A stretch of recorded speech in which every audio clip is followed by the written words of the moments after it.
this is Ritik, and in this video we will see how China develops so fast. And before watching this video, I have made the video of Taiwan also, because Taiwan is also one of the examples of the country that developed so fast. And now we will talk about China. Okay, so ये तो हमें पता ही है कि China बहुत तेज से develop किया है.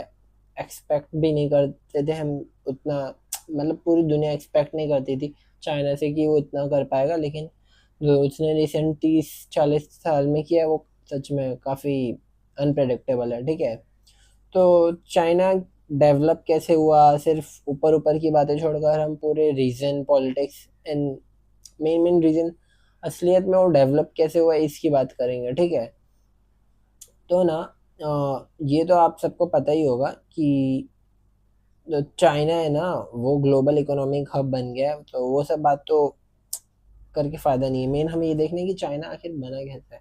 तो ठीक है, तो ये स्टोरी स्टार्ट होती है 1978 से.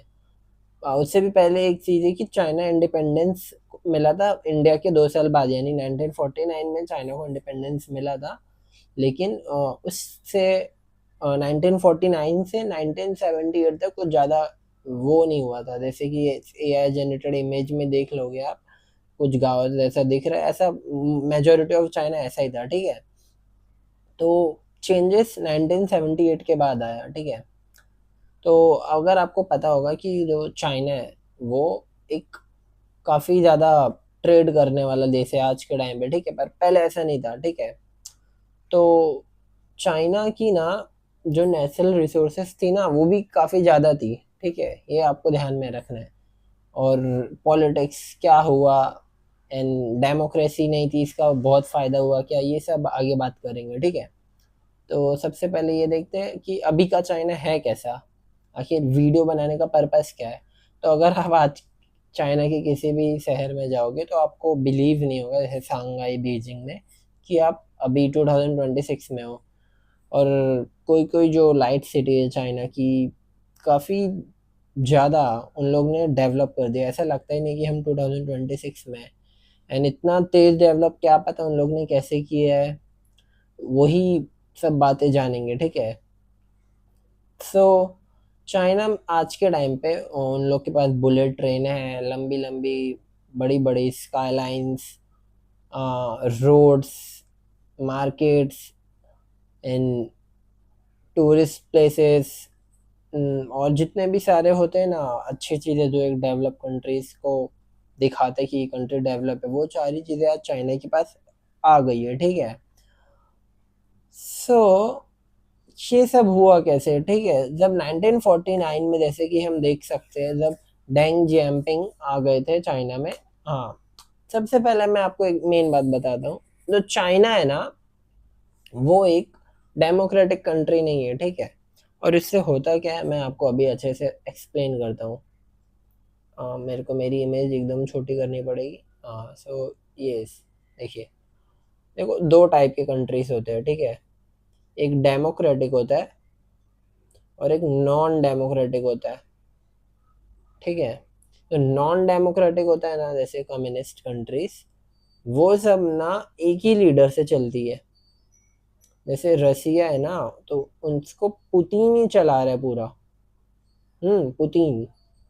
और जो चाइना है ना, वैसे वहाँ पे भी डेमोक्रेसी नहीं है. अब डेमोक्रेसी तो नॉर्थ कोरिया में भी नहीं है. ठीक है, इट डजंट मीन कि वो भी एक अच्छा देश है. ठीक है, तो फर्क इस बात से पड़ता है ना कि डेमोक्रेसी अगर नहीं है तो जो भी लीड कर रहा है वो बंदा कैसा है, या फिर वो सरकार कैसी है. अगर डेमोक्रेसी किसी देश में नहीं है और उधर की गवर्नमेंट बहुत अच्छी है, तो 101% वो देश तरक्की करेगा. क्यों, मैं आपको बताता हूँ.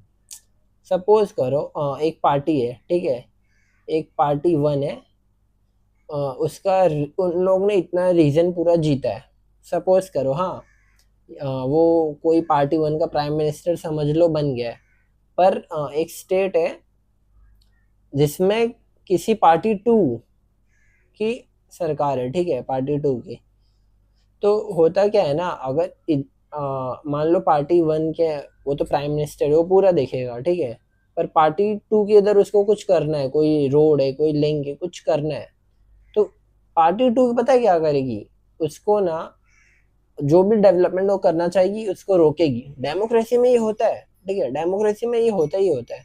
अब मैं इंडिया की किसी पार्टी का नहीं बोल रहा कि पार्टी 1 कौन सी है, पार्टी 2 कौन सी है, मैं बस बता रहा हूँ कि डेमोक्रेसी में क्या होता है। आपके जो भी अपोजिशन है ना, आपके साथ लड़ने में इतना टाइम चला जाता है, इतने रिप्लाइज करो उनको, वो कुछ बोल रहे तो आप बोलो, आप कोई डेवलपमेंट करना चाहते हो तो वो सामने से रोकते हैं, प्रॉब्लम क्रिएट करते हैं, ठीक है। तो यही सब लड़ते लड़ते उन लोग के 5 साल ऑलरेडी हो जाते हैं, ठीक है। फिर उसके बाद कोई न्यू गवर्नमेंट या तो वही गवर्नमेंट। तो डेमोक्रेसी में प्रॉब्लम ये है ना कि सपोज एक कंट्री है, हाँ, उसमें एक प्राइम मिनिस्टर है, कोई भी लीडर है, तो उसके नीचे भी 100 लीडर है। तो अब 100 लीडर वो जरूरी नहीं कि उस प्राइम मिनिस्टर के अंदर है, वो दूसरी पार्टी के भी हो सकते हैं। तो इससे तो प्रॉब्लम होगी ना, क्योंकि वो उन लोग का बात नहीं सुनेंगे अगर वो दूसरे पार्टी के हैं। तो जो कंट्री डेमोक्रेटिक नहीं होती है ना, उसमें ये प्रॉब्लम नहीं होती है। क्योंकि अगर वो बंदा ऑर्डर देता है ना, कोई भी ऑर्डर, कोई भी ऑर्डर दे रहा है सपोज करो, हाँ, तो क्या होगा ना, अभी मैं आपको अच्छे से समझाता हूँ। हाँ, कोई भी उस बंदे ने ऑर्डर दिया,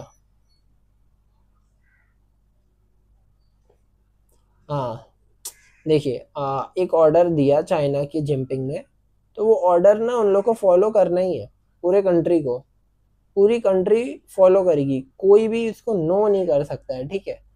पर डेमोक्रेटिक कंट्री में ऐसा नहीं होता है। डेमोक्रेटिक कंट्री में ना बहुत ज़्यादा बड़ा नेटवर्क, अलग अलग कॉम्प्लेक्स नेटवर्क हो जाता है, जिससे डेवलपमेंट रुक जाती है।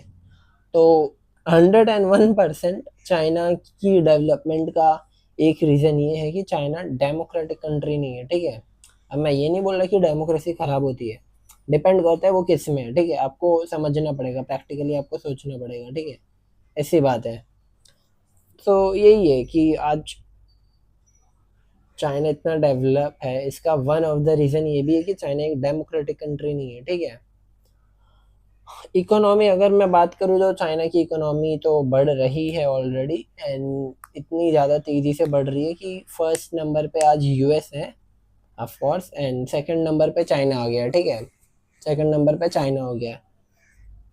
सो मैन्युफैक्चरिंग पावर हाउस, देखो मैं आपको बताता हूँ, सुपर पावर ना यूएसए है, पर मैन्युफैक्चरिंग का सुपर पावर अगर आप किसी को बोलोगे ना, तो नो डाउट चाइना है, ठीक है।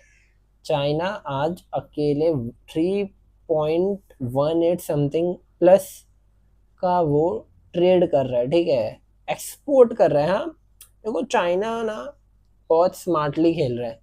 चाइना के पास जो चीज़ नहीं है ना, वो इंपोर्ट नहीं कर रहा है, वो उसका यूज़ ही ख़त्म कर दे रहा है। जैसे कि उन लोग के देश में पेट्रोल नहीं है, उतना उतना भी नहीं है, ठीक है, कहीं कहीं होगा। पर उन लोग ने क्या किया, कुछ ही सालों में हर एक गाड़ी को इलेक्ट्रिक कर दिया, ठीक है। अब चाइना में अगर आप जाओगे ना, तो आपको रेयरली कोई गाड़ी दिखेगी जो पेट्रोल से चल रही है, ठीक है। मेजॉरिटी ऑफ गाड़ी उन लोग की ट्रेन, बस, नॉर्मल जो भी कार्स होती है लोगों की, वो सब आज इलेक्ट्रिक है, ठीक है। तो यही होता है, ठीक है, यही फ़ायदा है, क्योंकि किसी को प्रॉब्लम भी नहीं होगी ना। कोई प्रोटेस्ट किस बात का होगा जब कुछ गड़बड़ ही नहीं हो रहा है, ठीक है। इंडिया में कुछ भी कानून आता है प्रोटेस्ट होने लगता है। अब मेरे को एक बात बताओ, कोई भी ऐसा नेता अगर है और वो कुछ डिसीजंस ले रहा है, ठीक है, कोई भी डिसीजन वो ले रहा है, 2 मिनट, कोई भी डिसीजन वो ले रहा है एंड वो डिसीजन अच्छा है, तो मेरे को बात बताओ, क्या पूरे देश के लोग जितने भी अच्छे नहीं, तो वो लोग ना ऑफ कोर्स उसको हेट करेंगे ही। तो ऐसा बंदा नहीं हो सकता जो काम भी अच्छा करे और उसके हेट ना हो, या तो जिसके जो पर्सन के हेटर्स नहीं है, तो या तो वो शांत रहता है, या तो सिर्फ ऐसे काम करता है जिसमें वो बहुत सोचे कि कोई भी गुस्सा ना हो, ठीक है। पर अगर किसी कंट्री को सुधारनी है, खासकर इंडिया, तो बहुत वो करना पड़ेगा, ठीक है, पंगे तो होंगे ही, ऐसी बात है। तो चाइना डेमोक्रेटिक नहीं है, तो इसमें ये सब नहीं हो पाता है, ठीक है। तो उधर प्रोटेस्ट नहीं कर सकते जैसे इंडिया में कर रहे हो। तो कुछ डीमेरिट्स तो होते ही है कि तुम अगर डेमोक्रेसी में नहीं हो तो तुम प्रोटेस्ट वगैरह नहीं कर सकते, ठीक है। और हाँ, मैं किसी सरकार या किसी की भी बात नहीं कर रहा, मैं प्रैक्टिकल बातें कर रहा हूँ, ठीक है। इंफ्रास्ट्रक्चर देखो, रेल नेटवर्क तो पता है, आज दुनिया की सबसे फास्टेस्ट ट्रेन भी चाइना में आ गई है। तो चाइना ना अपने चीज़ को यूटिलाइज बहुत अच्छे से कर रहा है, बहुत अच्छे से यूटिलाइज कर रहा है। मैगलेव ट्रेन बना रहा है, बुलेट ट्रेन बना रहा है, ठीक है। ट्रेन नेटवर्क चाइना का बहुत अच्छा हो गया है।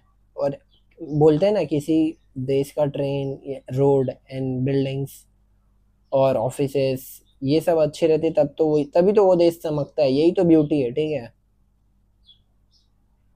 अर्बन ट्रांसफॉर्मेशन देखो, ये एआई जनरेटेड इमेज है, पर ये रियल इमेज है, मतलब रियल इमेज ही है। हाँ, ये चाइना पहले का है, तुम जो लेफ्ट साइड में दिख रहा है, और ये आज के टाइम पे तुम जानते ही होगे सांघाई है, ठीक है। सांघाई का इमेज है। फर्क देखो कितना है, जो तुम ये जो टावर देख रहे हो ना, रुको तुम्हें दिखाता हूँ। ये वाला, ये ना आज वर्ल्ड की सेकंड टॉलेस्ट बिल्डिंग है, ठीक है। अभी कोई तो एक नहीं आई है, पर मेरे हिसाब से तो यही है, क्योंकि जो अभी सेकंड नंबर पे है उसका वो जो एंटीना है वही बहुत बड़ा है, ठीक है। वो सब टॉपिक नहीं है अपना। तो अर्बन ट्रांसपोर्ट तो तुम्हें पता ही रहेगा, सांगाई शेंजन का अगर तुम पहले और अभी का देखोगे तो काफ़ी ज़्यादा फर्क आ गया है।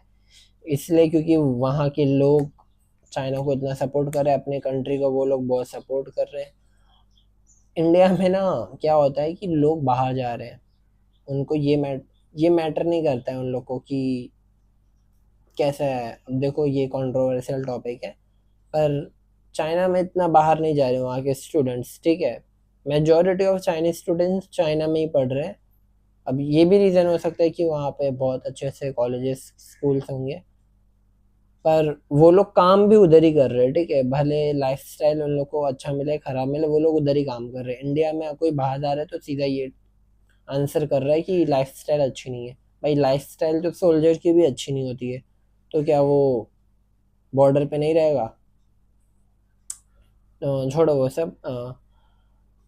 मे भी आप भी हो सकते हो कि आप बाहर के हो, मैं आपको हर्ट नहीं करना चाहता, पर मेरे हिसाब से इतने बल्क में लोगों को बाहर नहीं जाना चाहिए, बाहर काम नहीं करना चाहिए, बिकॉज ले देखिए, ये अपना ही देश है, ठीक है। टेक्नोलॉजी एंड इनोवेशन पे तो artificial intelligence and networks, robotics, investment dominate कर ही रहा है चाइना इस सब में। स्पेस टेक्नोलॉजी में भी चाइना काफ़ी ऊपर है, नासा, फिर रॉसकॉस्मोस, फिर चाइना का ही नंबर आता है, मतलब थर्ड पर। स्पेस टेक्नोलॉजी देखो, स्पेस टेक्नोलॉजी अगर किसी कंट्री की आगे होती है ना, तो उससे उन लोग की मिलिट्री को बहुत ज़्यादा एडवांटेज मिलता है, ठीक है। वो डायरेक्टली लिंक रहता है। अगर किसी कंट्री का स्पेस सिस्टम बहुत अच्छा है ना, तो मिलिट्री को काफ़ी बड़ा हेल्प मिलता है, ठीक है। तो ये सब तो है ही। Education and skill 100%। हाँ, ये मैं आपको एक बात बताता हूँ। देखो, आप लोग सोचते होगे कि भाई इंडिया बहुत ज़्यादा बल्क में इंजीनियर्स प्रोड्यूस कर रहा है, नंबर वन पे होगा सॉफ्टवेयर इंजीनियर्स में। इंडिया बहुत सारे सॉफ्टवेयर इंजीनियर्स प्रोड्यूस कर रहा है कंप्यूटर साइंस की फील्ड से। एंड जी जो दूसरे ब्रांचेस के होते हैं वो भी आईटी फील्ड में ही आ जाते हैं, तो मे भी आपको लगेगा कि इंडिया ही सबसे ज़्यादा टॉप पर होगा, पर नहीं। दुनिया में सबसे ज़्यादा इंजीनियर्स चाइना ही प्रोड्यूस कर रहा है, ठीक है। इंडिया से 2 गुने से भी ज़्यादा चाइना प्रोड्यूस कर रहा है, एंड हाई क्वालिटी। हाँ भाई, इंजीनियर्स और साइंटिस्ट अच्छे हैं, तभी तो वो देश डेवलप करेगा भाई। इंजीनियर्स एंड साइंटिस्ट का होना किसी भी कंट्री के डेवलपमेंट के लिए बहुत इंपॉर्टेंट है, ठीक है। देखो, एक्सपोर्ट तो चाइना अच्छे से कर ही रहा है। अगर यूएस के सैंक्शंस ना होते या यूएस उतना डोमिनेट नहीं कर पाता, लिख के दे रहा हूँ आज दुनिया का हर देश में चाइना का प्रोडक्ट होता। लिख के दे रहा हूँ, आज भी हो गई, पर वैसा नहीं कर पा रहा है जैसा वो कर रहा है, क्योंकि यूएस भी बहुत अच्छा खासा एक्सपोर्ट करता है, ठीक है। एंड इसीलिए तो वो लोग दुश्मन है, ठीक है। यही सब बात होता है, ठीक है। चैलेंजेस चैलेंजेस तो हो ही रहा है भाई। पहले चाइना में ना बहुत बच्चे पैदा करते थे चाइना में भी, फिर उधर के गवर्नमेंट ने रूल निकाला 2 बच्चों का। एंड अब क्या हो रहा है ना, उधर की एज एज तो रुक गई है, मतलब सॉरी, एज नहीं, पॉपुलेशन तो स्टेबल में आ गई है, वैसी इंक्रीज नहीं हो रही। वैसे अब अभी आपको अगर मैं एक गुड न्यूज़ दूँ तो इंडिया की भी जो पॉपुलेशन है ना, वो एक स्टेबल हो गई, अभी उतनी तेज से इंक्रीज नहीं हो रही। That's a good news. Okay, 2 बच्चों का रूल मीन्स चाइना में, तो ये अच्छा है, ठीक है। एजिंग पॉपुलेशन एंड एनवायरनमेंट तो जो चाइना फेस कर रहा है, एंड ट्रेड टेंशन जैसा कि मैंने आपको बताया यूएस वगैरह से ये सब रहता है, इसीलिए तो उन लोग का ट्रेड ट्रेड का चैलेंजेस रहता है, जैसा मैंने आपको बताया, ठीक है। अब ये देखते हैं, जैसे कि मैंने आपको बताया था 1978 में चाइना का जो जीडीपी है उधर से बढ़ने लगा था। इंफ्रास्ट्रक्चर, एजुकेशन, ग्लोबल ट्रेड, इस समय मैसिव इन्वेस्टमेंट की वजह से चाइना ने अपने एक्सपोर्ट्स को बढ़ा के अपने कंट्री में बहुत चीज़ काम किए। देखो, जब एक्सपोर्ट करोगे तब पैसा आएगा, और वही पैसा को अगर अच्छी जगह लगा तो कंट्री डेवलपमेंट होगा। पर अगर वो पैसा नहीं पहुंच पा रहा है कंट्री के डेवलपमेंट के लिए, तो वो कंट्री डेवलप नहीं होगी, ठीक है। यही बात रहती है। सो तुम्हें पता रहेगा, तो अगर हम देखें तो जितने भी रीजंस है उसमें मेन रीजंस है खुद चाइना के लोग। सबसे बड़ा रीज़न कि वहाँ के लोग अपने अपने कंट्री को बहुत वो कर रहे हैं, अपने कंट्री को ऊपर लेके जाने में लोग पूरी मेहनत कर रहे हैं। एंड डेमोक्रेसी नहीं है और एक अच्छी गवर्नमेंट के हाथ में चाइना, यही सब रीजंस है। ट्रेड अच्छा कर रहा है, ये भी एक काफ़ी रीज़न है, और अच्छा नहीं, बहुत ज़्यादा बल्क में, बहुत ज़्यादा।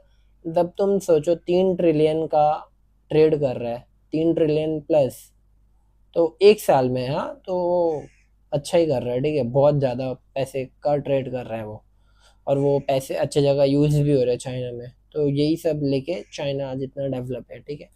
अगर वीडियो अच्छी लगी होगी तो लाइक एंड सब्सक्राइब करना। एंड अगला कौन सा कंट्री का चाहिए ये भी बताना।